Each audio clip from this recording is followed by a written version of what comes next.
शरद पवार और सोनिया गांधी से पंगा लेकर कुर्सी से जाते जाते उद्धव ठाकरे ने औरंगाबाद और उस्मानाबाद का नाम बदल दिया।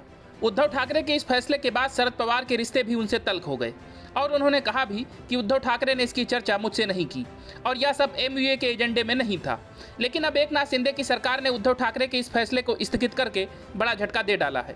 असल में जब उद्धव ठाकरे को यह लगने लगा कि कुर्सी बचनी मुश्किल है तो उन्होंने आनन फानन में कैबिनेट की मीटिंग बुलाई और 2 शहरों के नाम बदलकर हिंदुत्व के मुद्दे को साधने की कोशिश की। लेकिन अब एकनाथ शिंदे ने यह कहकर इस फैसले पर रोक लगा दी कि इसमें पूरी प्रक्रिया का पालन नहीं किया गया है। अब इसे फिर से कैबिनेट से पास कराना होगा। नामों को बदलने के फैसले को स्थगित करने पर उद्धव ठाकरे ग्रुप ने एकनाथ शिंदे सरकार पर हमला बोला है।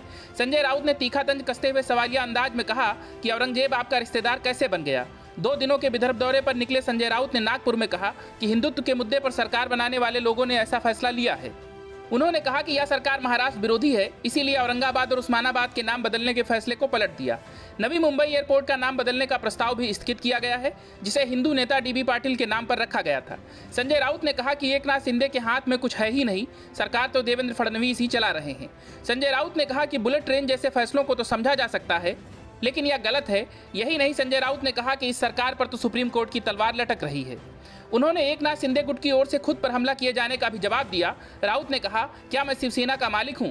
शिवसेना बाला साहब ठाकरे की है। बाला साहब ठाकरे की शिवसेना के लिए लाखों शिवसैनिक अपनी जान देने को तैयार हैं। अगर बाला साहब ठाकरे की शिवसेना के साथ रहना शिवसेना का अंत कहा जाता है तो वफादारी की परिभाषा बदलनी होगी। उन्होंने कहा कि शिवसेना एक बार फिर से राज्य की सत्ता में आएगी। उन्होंने कहा कि जो शिवसेना को खत्म करना चाहते थे वे भाजपा के साथ गए हैं। संजय राउत ने संसद में शब्दों की मर्यादा तय किए जाने पर भी तंज कसा। उन्होंने कहा कि संसद में हमें हाथ पैर बांधकर चेहरे पर गोंद लगाना होता है। राउत ने कहा कि उप मुख्यमंत्री टिकट देते हैं, माइक खींचते हैं, शर्ट खींचते हैं। ऐसा लग रहा है कि यह सरकार एकनाथ शिंदे की नहीं है, बल्कि देवेंद्र फडणवीस ही असली मुख्यमंत्री हैं।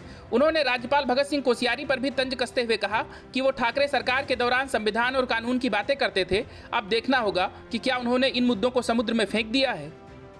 Bureau report, news of India.